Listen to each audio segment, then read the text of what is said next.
ไปเฮงพูดไปจัก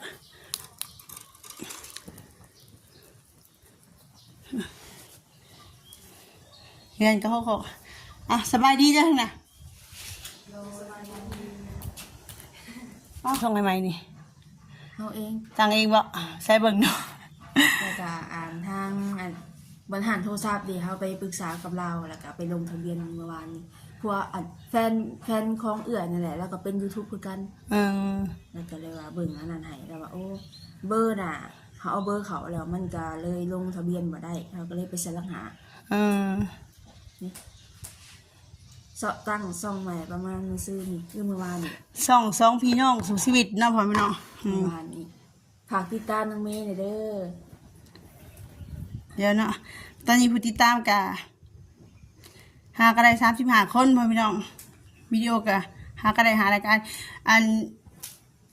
ถามเนี่ยว่าจะถ่ายคลิปนี่ช่องใหม่จะนี่จะถ่ายจักนาทีประมาณบางทีกะเป็นประมาณ4บางทีกับ15บอกอันเด้ออย่างแนะนำว่าอันนี้คือประสบการณ์ที่ผ่านมาเนาะก็คือเราเป็นคนเฮ็ดเองก็ทางเอ้ยนี่ถ่ายช็อตหลายกว่าแต่ละมื้อหนึ่ง3-4ช็อตแล้วก็เฮาสิเน้นช็อตก่อนมันเป็นคลิปสั้นเด้เพราะเฮายังบ่ทันผ่านแล้วมันก็สิเด้งขึ้นเรื่อยๆหั่นนะบัดนี้โดยและบัดนี้คลิปมันเฮาถ่ายที่ใน3-4 นาทีก็ได้5 นาทีก็ได้บ่ถึง10 ป้ายก็ได้เพราะว่าเฮายังสร้างรายได้บ่ได้มันจะขึ้นไว้นะเพราะว่าอีกอย่างอันเฮายังบ่ทันเปิดสั่งรายได้นี่เฮาก็เพื่อสิหาเงินเติมเน็ตเนาะซะก็เฮาก็เน้นสดไปก่อนเด้อเดี๋ยวจังได๋ก็ฝากช่องไอ้น้องเมย์น้องไม้เนาะน้องเมย์ก็ฝากช่องเลยเด้อชื่อช่องชื่อช่อง2พี่น้องสู่ชีวิตอันเดียวสละสิถ่ายรูปแล้วก็เอาลงหน้าจอเนาะพ่อพี่น้องโดยฝากติดตามน้องเมย์เด้อเพราะว่าช่องเก่าค่ะน้องเมย์ก็คือเสียดายแล้วก็ย้อนว่านี่แหละแบบเอาว่าเป็นไงซะเนาะว่าซ่องหันผู้ใหญ่เพิ่นนี่สร้างให้แล้วเพิ่นก็หวังดีนั่นแหละพ่อพี่น้องเอ้ยแต่บางเทื่อบางสิ่งบางอย่างเพิ่นก็บ่ฮู้ว่าทางบ้านเฮานี่สัญญาณมันก็บ่ค่อยดีเพื่อสิลงคลิปได้แต่ละคลิปป๊อจะโคตรทรมานเลยพ่อพี่น้องเอ้ยก็มาผิดกับเรื่องนี้แล้วก็ยังแน่น้องเมย์ก็บ่ฮู้ว่ามีเฮ็ดผิดหยังอันก็ผิดหยังบ่ผิดหยังก็เฮาเป็นฝ่ายผิดอยู่แล้วแหละเพราะว่าเฮาก็เข้าใจความหวังดีของเพิ่นเนาะฮู้อยู่ว่าเฮาผิดที่ว่าเฮาเฮ็ดตามเพิ่นบ่ได้ก็ย้อนว่าสัญญาณบ้านเฮานี่มันสุดยอดเลยพ่อพี่น้องเอ้ยเพื่อสิได้แต่ละคลิปของสลัดอยากให้อันแบต100นึงอันเหลือแบตได้10 ป้ายลงคลิปเพื่อสิได้คลิปนึงฮะเป็นเท่าไหร่100%ยังเหลือแต่40มันแบบว่าสัญญาณมันห่วยอีหลีพ่อพี่น้องเอ้ยมันบ่ได้เลือกสัญญาณว่าซะทุกมื้อนี่ฮะเติมมีแต่กินเน็ตละล่ะเลยกินเงินละล่ะเน็ตบ่ได้บ่ผ่านก็เลยอยากให้เข้าใจนำกันในนี้นะเพราะว่าบ่แม่นมีไผดอกบ่อยากลงคลิปเพราะว่าอันเพื่อเฮาสิผ่านมาได้ถึงจุดนี้เนาะมันก็บ่แม่นของง่ายนะแล้วก็ทั้งเท่าล่ะว่ามันกดดันตั้งแต่มื้อซื่อนี่กดดันของน้องเมย์เพราะว่าเว้าหลายรอบเพราะว่าน้องเมย์ก็ถามว่าตรงๆเนาะอันโอ้ยเรื่องประมาณ 4-5 คลิปน้องเมย์เฮ็ดบ่ได้ดอกมื้อนึงว่ะเฮ็ดได้ถึงคลิป1 2 คลิปก็พอได้ดีกว่าสิบ่ได้บ่มันนี่เพิ่นเลยว่าบอกไปว่ามานี่บอกไปนั่นว่านี่อันนี้เพราะว่าเฮาก็บ่อยากว่าหลายนะมีแต่ว่าซ้ำนี่แหละเพราะว่าเรื่องนี้อัน YouTube นี่แหละเพราะว่าเฮาก็จะถามตรงๆนะเอาก็ว่าถามได้บ่ถ้าว่าเฮาถ่ายคลิปลงไปถ้าว่าจะบล็อกเฮามันเฮาสิเอาบัญชีเลขบัญชีหยังแหละมันเงินออกเงินเดือนออกเฮาสิได้เงินได้ไสบัดนี้เพราะว่าบัญชีเพิ่นก็เฮ็ดแล้วเลยเด้มันเอานี่แล้วมันนี่นะแบบโจ๊กกันเลยพอดีเพิ่นก็เลยว่าถ้าว่าได้ว่างจากนี่แหละสิบล็อกเลยพอดีมันนี่เฮาก็เลยว่าถ้าว่าบล็อกนะเฮาก็บ่ได้เฮ็ดใน YouTube อันนี้เฮาก็ได้ยอมเฮาขอยอมได้เฮาว่ายอมอีหยังแต่มันฮักเอายอมแล้วเพราะว่าเฮาถ่ายคลิปไปแต่ละทีเฮาก็บ่ได้เงินบางทีทางน้องเพิ่นก็คิดร้ายนะเพราะว่าอันไปถ่ายคลิปแต่ละเทื่อแต่ละครั้งก็ย้อนว่าอยากได้เงินแล้วก็เงินกับเวลาเดินทางเฮาต้องใช้น้ำมันเติมเน็ตอีกพ่อพี่น้องบางทีเพิ่นก็ขึ้นไปขึ้นมาแล้วเนาะบอกว่าบัญชีก็บ่ได้อยู่นำเฮาอันอีหยังก็บ่ได้อยู่นำเฮาก็มีแต่เฮาเป็นคนจับโทรศัพท์ไปถ่ายซื่อๆนะพ่อพี่น้องโดยบางทีเพิ่นอาจสิบ่อันนั้นดอกแต่ว่าทางเฮาก็คิดไปต่างๆนานาเนาะแต่ว่าบ่ได้ถึงเพิ่นหรอกแหละว่าเพราะว่าเพิ่นจะคิดได้ก็ได้แต่ว่าเฮาบ่ได้เด้อเพราะว่าเฮาบ่นี่เฮาบ่ได้หมายถึงว่าเฮาสิไปนั่นใส่ร้ายอีหยังเพิ่น แต่ความหมายว่าเฮากะมันท้อนะแบบว่า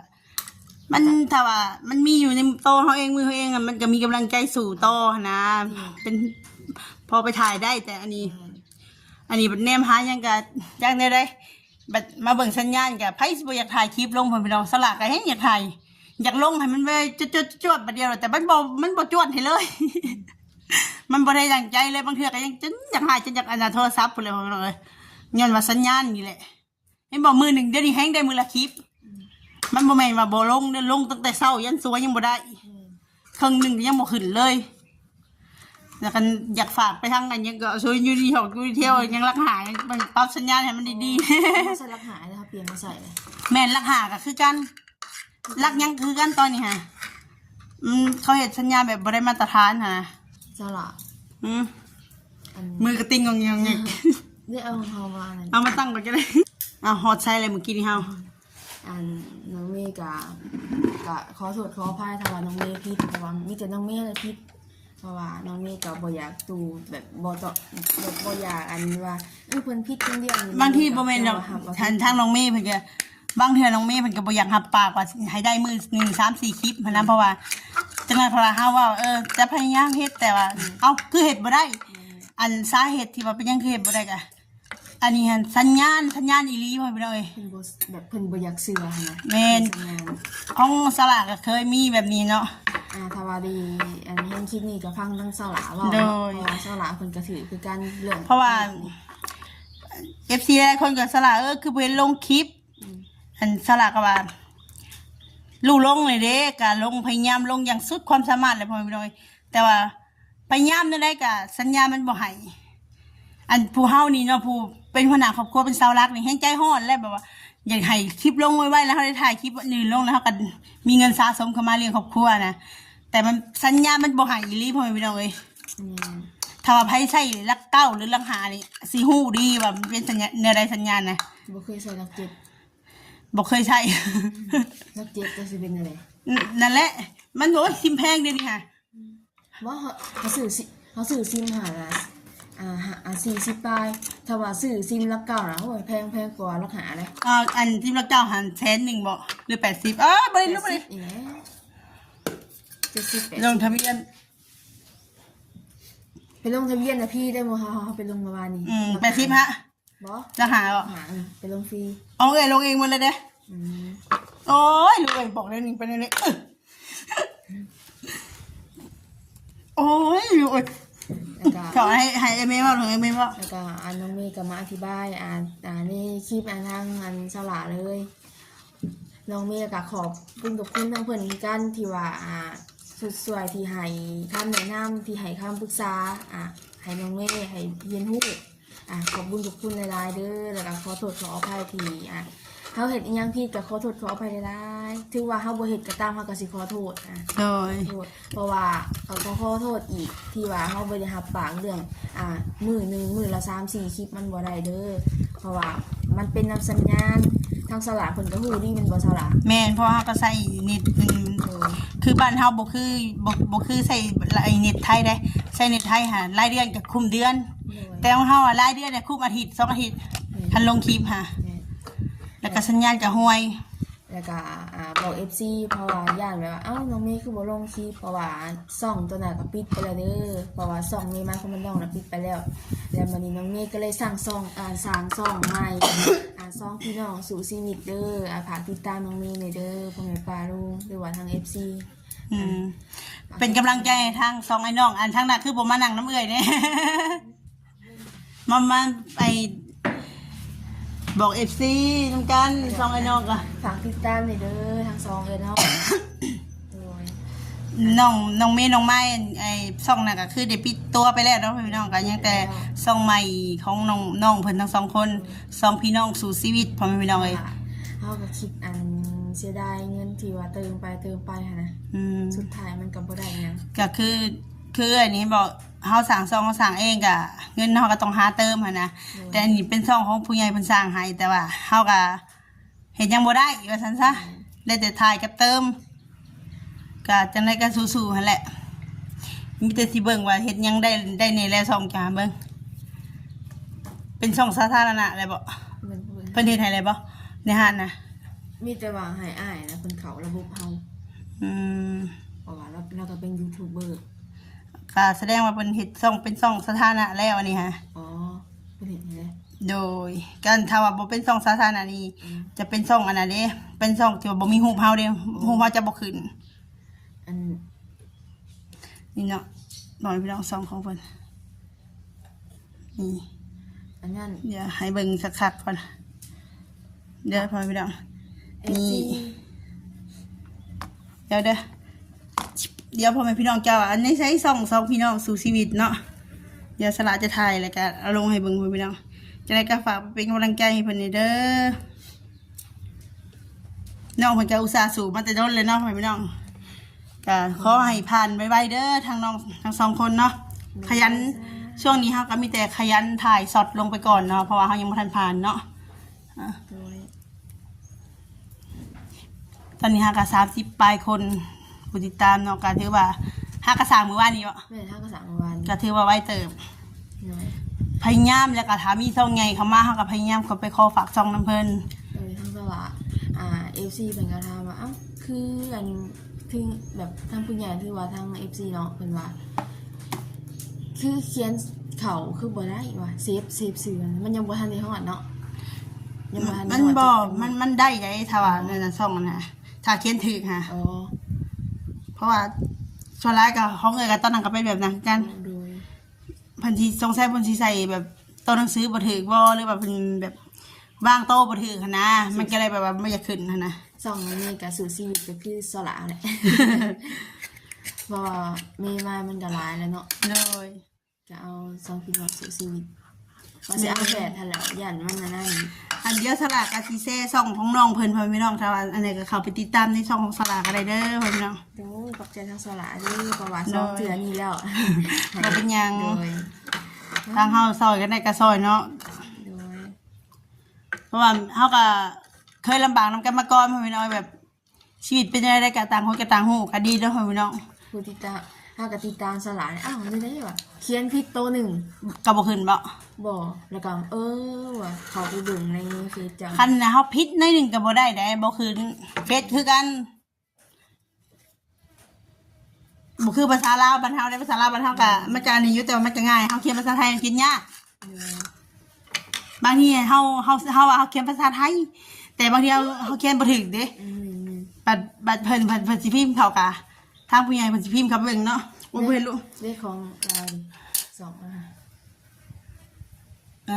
เบิ่งเลยผู้ติดตามเท่าไหร่ล่ะ ผู้ติดตามหาพัน หาปันปลายแล้วเฮาก็เฮ็ดเนาะห้านอยู่หม่องใดนะ หันอันขายโทรศัพท์แถวหันขายคำอยู่ในเมืองพุ เหมื หา อนในเมื ขา อย ง คำสมบัติคำสมบัติ อยู่หลักแปดหรืออยู่ในเมือง คิ พุ วรถ เออ เฮาเคยแบบเฮาไปซื้อโทรศัพท์เฮามียาไปปรึกษาเราในเรื่องซิมน่ะ อืม เราก็เลยว่าเราบ่ได้เอาพวกกีบเลยเรามีแต่ว่าซื้อซิมน่ะเป็นทางห้างเลยเราก็เลยขายให้ โดยอันค่าตั้งกล้องย้อนกลับไปยังก็ มันเสียแล้ว อ๋อมันเสียเขาหลัก บ่ฮู้คือกันหาบ่เห็นมีแต่อันเดียวเด้ ค่าตั้งกล้องโอ้ยเริ่มเลยได้มาพี่น้องค่าตั้งกล้องเขาก็เอาไปเลยจะตั้งนี้ก็ตาหลุดไปจักเลยเขาก็เอาจะซับไปโลด เออ อยู่เฮือน บ่แม่นอยู่ลัก10ประจักบ่าอีนี่นะ ตัวนี้มันใช่นี่ อันทางน้องเมย์เพิ่นก็คิดร้ายไปจังนั้นลงลืมๆเลยเฒ่าเลยได้จ้ะ แบบเซาหลาเฮาก็อธิบายแบบมันกดดันเฮามันเฮาก็เลยว่าสั่งสองตัวเองดีกว่าว่ะ แบบเฮาก็รู้สึกท้อนะแบบว่าเฮาก็อยากเฮ็ดตามที่เพิ่นบอกแล้วแต่เฮาก็เฮ็ดบ่ได้เนาะความรู้สึกนี่เห็นอันทั้งเยอะเดือก็อย่าเอิ้นแม่ดีกว่าเนาะ30ปลายเลยเนาะทางแม่นี่ก็ถูกกดดันแบบว่ากดดันก็เข้าใจอยู่เพิ่นกดดันอยากให้เฮาได้ดีหันนะแต่เฮาก็เฮ็ดบ่ได้ก็ย้อนว่าเฮาสัญญาของเฮามันน้อยบางคนหลายๆคนเขาอาจสิบ่เชื่อเนาะบางคนว่าอ้าวบัดท้องข่อยคือบ่เป็นแนวนั้นคือบางทีเนาะเครื่องแต่ละเครื่องมันสิรับสัญญาณบ่คือกัน มันหา เลย สมมติว่าเครื่องโลเครื่องราคาอันพันปลายหรือ2,000นี่หับสัญญาณดีๆกว่าเครื่องของเฮาอีกเด้ข่อยก็ยังหงึดอยู่จนได้ขอแบ่งสัญญาณจากเขาเจ้าพุ่นนะ เลย ข่อยไปเก็บเลขเนาะของเขามีสัญญาณใช้รักเดียวกันนี่แหละบัดของข่อยพอบ่มี เขาบอกว่าให้อัปโหลดไหมว่าอัปโหลดไปก็คือกับอ๋อจะตัดอีหยังน่ะลูก ก็เฮาก็บ่มีคือกัน มันสิเป็นนำแต่ละเครื่องเด้อเครื่องที่ว่าเขาคิดว่าราคาแพงจริงแต่ว่ามาเบิ่งกับสัญญาณด้วยหยังก็บางทีมันสิบ่คือกันบางทีเครื่องบ่แพงราคาบ่แพงแต่ว่าสัญญาณคุณภาพดีก็มีแบบนี้หั้นนะอย่าไปเน้นแต่ว่าโอ้ของราคาแพงสัญญาณมันต้องดีเฮาก็เคยคิดนะฮะมันของราคาแพงมันต้องดีไปหมดทุกอย่างแต่ที่จริงบางเทื่อก็อาจสิคิดผิดก็มีหั้นนะมันเป็นแล้วแต่ละรุ่นแต่แล้วแต่ในสัญญาณของเขาหับสัญญาณได้ดีหรือยอมหับเลยไปบันไดกับเขาลูกกล้วยเขาจะยินสิด่าหัวเลยสิลงคลิปแต่ละเถื่อฮะ เฮาก็โอ้เผื่อสิลงนี่จนเป็นในเมืองมันจังลงได้ ในเมือง5G ในเมืองฮะอยู่บ้านเฮา3G 4G ของเฮาสอง มันแบบมันสัญญาณไปกับเขาถึงเลยเท่านี้ฮะ อยู่บนสีแม่งกันในค่ะเพราะว่ายังกับมึงเมื่อสัญญาณมันตัดไปเลยนะ สิไปบ่อนเก็บเล็กได้ยังไง สิไปแล้ว เอ้าเขาเทเลย โอ้ เทโดนเติบแล้ว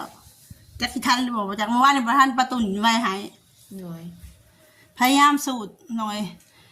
แล้วก็ให้ทายคือที่ว่าหั่นแหละพยายามเน้นช็อตให้ได้ให้มันพอมันจะเด้งขึ้นเด้ เศร้าละเพราะว่าเฮาเฮ็ดช่องตัวเองแล้วก็มันก็เป็นสิทธิ์ตัวเองแล้วก็เฮาเมื่อยก็พักเฮาบ่เมื่อยเฮาก็ถ่ายต่อ แต่ว่าพยายามจำอีเมลนี่ใครเป็นคนตั้งให้ ทางห้านเลยเพราะว่า มันบ่อีเมลนี่มันเป็นอีเมลเดียวกับทางห้านบ่ บ่เพิ่นสิตั้งให้เป็นส่วนตัวเพราะว่าทางห้านโทรศัพท์นะมันสิเป็นสาธารณะแบบว่าไผก็ใช้นะแล้วเฮาก็เลยว่าน้องเฮ็ดช่อง YouTube ได้อย่ามันไปอันนั้นอันนี้นะอย่างเขาไปคอมเมนต์ด่านั่นนะนี่หั่นนะแบบช่องเฮาหั่นนะคือแบบว่าเขาทางที่อยากถามนั่นน่ะนะเพราะว่าถ้าว่าเป็นของคนอื่นตั้งให้แล้วมันสิยากเฮาเพราะว่าอีเมลมันสำคัญเด้คันทำบ่จือรหัสอีหยังก็เงินเวลาที่เฮาได้เงิน YouTube อีหยังแล้วแบบเขาสามารถเอาได้ของเฮาหั่นนะสละแบบว่าน้องมีก็เลยว่าเพราะว่าไปหาทางห้านโทรศัพท์เลยดิมานี่เด้เพราะว่าเฮานั้นลืมอีเมลตัวนั้นแล้วเพราะว่ามันเป็นจังได๋มันจะต้องลืมพอดีเฮาก็เลยไปหาอาหารมันนะเราก็เลยว่าเฮ็ดได้ก็บ่ได้มันแล้วก็เลยว่าตั้งทางห้านนี่มันต้องเพราะว่าเขาใช้ร่วมกันหลายเพราะว่าจะสั่งช่อง YouTube พอดีเฮาก็เลยว่าเอาเป็นส่วนตัวได้บ่แล้วว่าได้แล้วว่าพอดีก็ทางอ้ายนะแล้วก็เสียมเขาพอดีก็เข้าไปเบิ่งให้เฮาเรียบร้อยนะแล้วเราก็ออกจากระบบเฮาแล้วก็ลืมอีเมลของเราทิ้งแล้วก็เฮาก็เป็นส่วนตัวเลยแล้วก็ว่าได้หมดแล้วว่ารหัสอีหยังเขาก็จื้อเพราะว่าแล้วเจ้าถามเราอีกเด้อว่าอ้ายขอถามในเด้อว่าช่องนี้ช่องเฮานี่เป็นสาธารณะแล้วบ่สิเลยเพราะว่าทำเป็นช่องส่วนตัวแล้วมันจะสั่งรายได้บ่ได้นะถามแล้วตื่มสาธารณะแบบจะว่าช่อง YouTube นี่เวทนั่นแหละแบบแต่ว่ามันบ่แม่นส่วนตัวแบบเนี่ยก็เขาอีเมลของเฮานะมันเป็นผู้หนึ่งควบคุมแต่พวกนะเขาควบคุมบ่ได้นะแบบนี้บ่ให้ให้ถามช่องนะช่อง YouTube เจ้าพุ่นสาธารณะนี่แหละถ้าว่าเป็นสถามันจะเป็นช่องที่ว่าสามารถสั่งรายได้ได้แม่นได้แต่ถ้ามีปัญหายังก็ปรึกษาทางท่านนี่ก็ทางแม่ก็ได้นะสิปรึกษาทางเจ้าแล้วง่ายอาศัยแล้วค่ะแบบทางเราแล้วแบบทางข้าวเวียงเนาะเฮาก็บ่สนิทนำปานใดหั่นน่ะเนาะเพราะว่าเฮากะลือนี่นะแล้วก็เลยบ่เป็นหยังมีหยังก็ปรึกษาเลยปรึกษาเทื่อเดียวแล้วบอกกับยังมันหักสิมีโอกาสเรื่องโทรศัพท์ยังก็ปรึกษาเพิ่นได้เพราะว่าเพิ่นอาจสิมีความรู้หลายกว่าเฮาเนาะเพิ่นเรียนจบวิทยาลัยบอกบ่แน่ได้บางทีเฮาอาจสิว่าเพิ่นก็อาจสิบอกสอนเฮาในแบบว่าเฮาก็บ่ต้องค่าใช้จ่ายหลายหั่นนะเพิ่นก็แนะนำในทางที่อันนี้เนาะเฮาก็ลองนี่แต่ว่าอย่าเชื่อใจจนเกินไปว่าซั่นซะแม่นเว้นวรรคไว้เฮามีหมู่มีมิตรดีกว่าบ่มีเลยเด้แม่เอ้ยโอ้ยรวยเฮ้ยเนาะซะแหละก็มีหยังก็โทรมาลมได้เนาะถ้าว่าว่างก็สิรับเพราะว่าถ้าบ่ว่างก็คือแสดงว่าคุณเล็กอยู่มึงมือนะคุดเล็กจะได้มืออะไรบริขาย3 มื้อแล้วไปคุดฮักเข้าฮักกระเทเมื่อวานนี่แหละแล้วมื้อนี้เขาก็เริ่มเท ตอนที่ไปเฝ้าเขาบ่เทบัดมือได้บ่ได้ไปเฝ้าแล้วเขาเท โดย จักมันเป็นหยัง ไปเฝ้ามืดมือแบบไปนั่งคุดเนี่ยมืดมือเขาก็บ่เทปัดว่ามือได้ที่ว่าเขาไปซ้ายด้วยหนึ่งตัดเนาะจนเขาว่าบอกกูถามเนี่ยมึงไปไสมาบอกเวลาเขาเทเล็กมึงคือบ่มาวะบัดเวลาเขาบ่เทมึงคือมาเฝ้าเขาก็บ่ฮู้จะบ่โทรบอกเขาเนาะ โดยถ้าได้มื้อละ2 ล้าน3 ล้านก็เท่า เขาได้อีกเลยอันได้ก็มันเป็นความสามารถของเขาเนาะเพราะว่าเขาแบกเล็กออกมาได้ เล็กตันจะคิดเบิ่ง แม่น เล็กตันจะก็เห็นเลยว่าจะไปเก็บในนี้เนาะ ๆเล็กใหญ่เด้อ ใหญ่จะกันนักขนาดไอ้น้อยๆเท่านั้นยังย่อแบกขึ้นเลยเด้ แบกว่า จักสิจักสิแม่บัดนี้ เด็กแล้วก็ไล่อัน อื นี้ มผู้ดาหมู่บ้านนี่ก็ใหญ่ใหญ่นี่เหรอแล้วแบกมันจะยังโกโก้โกโก้ออกมาขิมปังเสียงบังดังหนึ่งอ๋อตัวเฮาว่าเหลือเชื่อเลยแล้วแบกได้เฉยขึ้นเลยว่าคนเฮาเราอยากได้อยากมีนะอยากได้เป็นเลี้ยงลูกเลี้ยงครอบครัวนักสันได้กับมือเห็ดแต่ว่าบ่ฮู้ว่าผลเสียตำลังมันสิมาบ่ได้แล้วยังบ่ฮู้ดอก โดย ว่าผลกระทบของมันน่ะหายเห็นปานใดสมมุติกระดูกเฮามันเคลื่อนมันอันนี้เด้อันตรายได้แบบน่ะ แม่น เจ้าคิดว่าเจ้าแข็งแรงเจ้าคิดว่าเจ้าย่อได้ถ้ากูย่อบ่ได้กูก็บ่ได้กินหั้นนะเราคือสิคิดแบบนี้นะอันเอ้ยก็เคยคิดแบบนั้นว่ากูต้องเฮ็ดให้ได้กูต้องย่อให้ได้คือไม่เด้คนบางไงก็พยายามดึงลากมาบัดสุดท้ายพอผลเสียของมันน่ะโอ้ยเงินที่หาบ่ได้ก็เอาไปมาสิบ่ได้กินซั่นนะสิไปใช้ต่อบัดนี้ ไม่แต่ว่าสิเมื่อ จังไดก็สู้ๆเดี๋ยวอันนั้นสิช่วยแชร์ซ่องให้ดอก โดย ผู้ติดตามสลากอะฮะได้หมื่นป้ายแล้วบ่ ดีใจนั่นเลยค่ะอันผู้ติดตามจะหอดไป10,000ปลาย การโดนเติบแล้วเพื่อสิฮอนเนาะเพราะว่าเฮาก็บ่ค่อยได้ถ่ายคลิปเนาะอีกอย่างเฮาก็อยากไปถ่ายคลิปแบบซอยเหลือผู้นั้นผู้นี้แต่คือเว้าหั่นแหละเฮาก็ถ้าสมมุติว่าไปเฮาว่าบ่รู้จักเขาไปถ่ายก็บ่มีหยังไปให้เขาเฮาก็ย้านเขาบ่ให้ถ่ายเลยอย่างเขาก็อาจสิเว้าในใจบ่มีหยังมาให้กูมาถ่ายให้หยังเพราะว่าหั่นนะแบบคนจิตใจคนเฮามันยากแท้เกินอย่างถึงบ่แม่นน้อยมันเว้ายากแบบซั่นซะบรรยายบ่ถึกดอก บ่ให้ถ่ายก็เอาแต่ บ่ให้ถ่ายอะไรแบบนี้บ่ นั่นล่ะเอาบ่ให้ถ่ายกันได้เพราะว่าตั้งแต่เนาะตั้งแต่คนสวยทำอีกการเงินกล้องอะไรเนาะมันจะถ่าย นั่นแหละบางคนเขาบ่ฮู้เด้เพราะว่าคนที่ว่าเขาบ่มีความรู้อะนะก็คือแบบคุณเฮาเจ้าขอยนี่ใช่ป่ะบางคนก็บ่มีความรู้คิดว่าเขามาสอนกูนี่คือต้องได้หันนะแต่ที่จริงมันบ่แม่น โดย ถ้าเฮาบ่ถ่ายผู้ใหญ่ก็บ่เห็นแล้วก็เจ้าก็บ่มีสิทธิ์สิว่าสิมาได้คือแบบผู้อื่นเขาก็บ่มีเพราะว่าเจ้าบ่กล้าให้เขาถ่ายเด้ แม่น้องเมย์คือกันนั่นแหละก็บ่ได้ลืมบุญคุณทางแม่บุญใดก็สื่อเพิ่นแน่ เลย อ่ะ ถ้าบุญนี่เพิ่นก็ดีเพิ่นก็ ฝากส่งไปทางเสาหลาเลยเนาะ ฝากความคิดฮอดถึง แม่นโอ้ยดีเลย อ่ะฝากความคิดฮอดอันคิดถึงเด้อทางแม่บุญแล้วก็ทางพ่อแม่ทั้งอยู่ต่างประเทศแล้วก็ เป็นอยู่คำสอนเนาะ โดย หลายๆคน หลายๆคนเมนูคำซ้อนกะน้องมีก็คิดฮอดคือกันประวานเพิ่นก็เคยสวยนะ โดย แต่ขอให้เพิ่นอยู่ดีมีแฮงความเจ็บจะสู้ได้ความไข่จะสู้มีขอให้เพิ่นอายุหมันควรยืนเด้อ อัน ไปทางใดมาทางใดก็คอยเดิน ไป ทาง กั ต บ ลอด ขอบคุณมากกับสักเกอร์ซอยป่ะ โดยมีทางหนึ่งก็มีทางแม่บุญสองพอที่แม่น้อยพอม้วนแล้วก็เมนูคำซ้อนแล้วก็แม่คอนบอกผู้ที่เพิ่นงานสื่อรักษาหัว แล้วก็ขอบคุณมากก็มี แม่ตู้บุญมีขอบคุณมาแซงวิไซกับแม่คุมาลา ไม่ได้เป็นแม่ตู้งานเนาะแม่ครูมาลาแม่แล้วแม่คุมาลา แม่ครูมาลาพอตู้บุญมา ที่ซอยๆออกมาแต่ละเดือนและอีกหลายๆคนที่ว่าเขากะ ทาน บางทีก็จำซื้อบ่ค่อยได้แต่ว่านึกถึงในใจเสมอนะ โดยนึกถึงมาแล้วกะบางทีเนาะน้องเมย์ก็คิดฮอดจะถึงแต่ว่าบางทีมันก็เสือแบบบางคนเนาะเขาก็ว่าเว้าแต่ปากนะมันก็เว้าตามตรงตามนี่แหละ แบบเฮาก็คิดฮอดคิดถึงเพิ่นเพราะว่าถ้าบ่มีเพิ่นก็บ่มีเฮาในมื้อนี้ ถ้า นะ บ่มีทางแม่บุญที่เขามาหาน้องเมย์ก็บ่มาฮอดจุดนี้เนาะ แม่น น้องเมย์ก็ขอบคุณหลายน้องเมย์ก็ยังคิดฮอดแล้วก็นี่แหละคิดฮอดคิดถึงทางพ่อทางแม่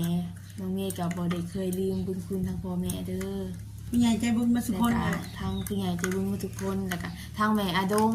ทางเบาเสียงก็เคยสวยน้องนี้มา ตู้เย็นวะ แม่ทั้งตู้เย็นทั้งตู้กับข้าวแล้วก็ทั้งหลังสิกสีทั้งเสื้อนอนผ้าห่มยังหลายๆอย่างใครยังมียังเพิ่นก็มาสวย เลือกให้ได้อยู่ตู้เย็นของกินบูดได้ถิ่มไปได้เถื่อนเลยตู้เย็น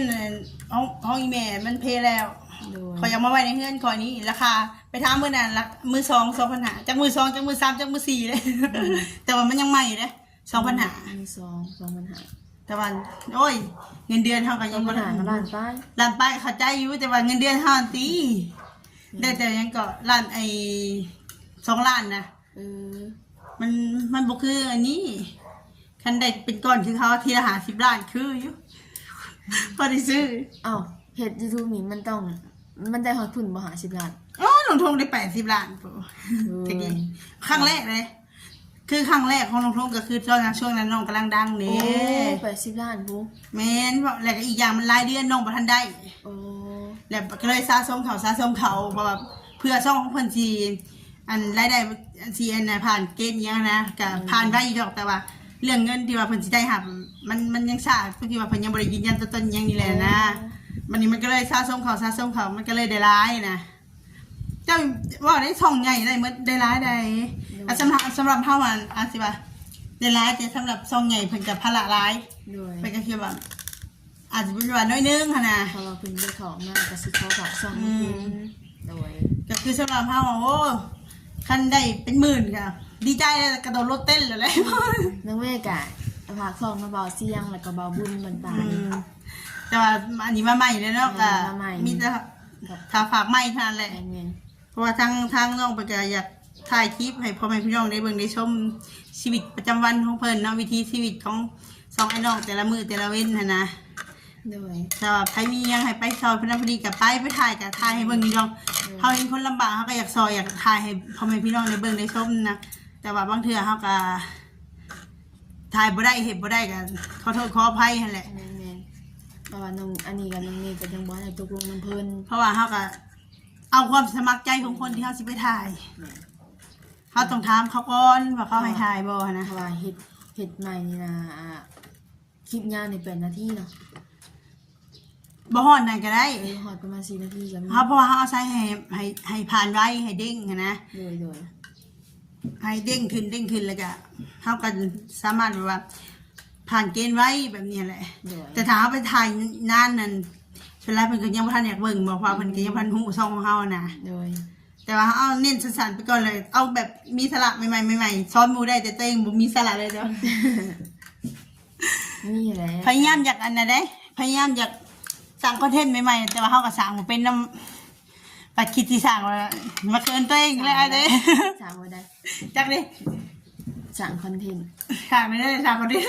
สร้างตลกบ่ จะตัดอิหยังเลยลูก เอ้าจะได้กันสู่ๆทั้งสองคน โดย พ่อแม่พี่น้องเอ้ยทางน้องเมย์เพิ่นก็มาไอ้ปรึกษาเรื่องซ่องเนาะ โดย ก็ทางครูนี่ก็จะสิว่าได้ ครูก็ ฝากติดตามหน่อยเด้อ เลย ทาง FC จะได้ก็ขอเป็นกำลังใจให้ทางน้องเมย์น้องไม้เนาะพี่น้องสองพี่น้องสู่ชีวิต ฝากกดไลค์กดแชร์ติดตามทางน้องเพิ่น โดย ตีชมคอมเมนต์แล้วก็กดกระดิ่งแจ้งเตือนเนาะเพื่อบ่พลาดคลิปต่อไป โดยการสำหรับคลิปนี้ก็ขอบคุณทาง FC เนาะที่ว่าเป็นกำลังใจทางสลาแล้วก็น้องมีน้องไม้เนาะ โดย แล้วก็ขอให้อยู่ดีมีแห้งมุสกุสุคนเด้อความเจ็บจะได้ความไข่ยังมีปรารถนาสิ่งใดก็ขอให้สมความมาปรารถนาเด้อเงินคำอะไรมาเทมาเด้อกาฝากความคิดทอดถึงไปทางผู้ใหญ่ใจบุญที่เคยสอดเข้ามาหรือว่า FC ที่ว่าให้กำลังใจเนาะแล้วก็ทางทีมงานสายบุญเมื่อสกุสุคนไปใช้มาใช้ก็ขอให้เดินทางปลอดภัยปราศจากโรคภัยไข้เจ็บสำหรับคลิปนี้ขอกล่าวคำว่าสบายดี